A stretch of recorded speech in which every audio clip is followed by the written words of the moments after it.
यहाँ पर दिया एक कार है, वो 600 किलोमीटर की दूरी यूनिफॉर्म स्पीड से चलती है। Number of hours taken for the journey is 2/3 the number representing speed in kilometre per hour, the time taken to cover the distances. देखो पहले सवाल में क्या बोला गया, हमें पता है कि डिस्टेंस हमारा स्पीड अपॉन टाइम होता है, ठीक है, ये हमें मालूम है। ये डिस्टेंस हमें दिया है, क्या डिस्टेंस स्पीड अपॉन टाइम होता है? नहीं, speed is equal to distance upon time होता है, ये हमें मालूम, ठीक है।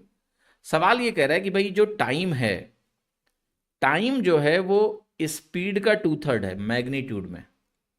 टाइम स्पीड का 2/3 है, तो क्या हम बोल सकते हैं स्पीड टाइम का 3/2 है?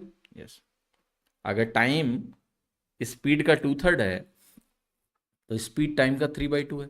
यहां से मुझे टी की वैल्यू चाहिए, तो मैं लिखूंगा t² is equal to d की वैल्यू 600 है, तो 600 इंटू 2/3 बनेगा। ये वैल्यू आपकी हो गई 400, तो टी की वैल्यू हमारी आ गई 20। आंसर हो गया डी।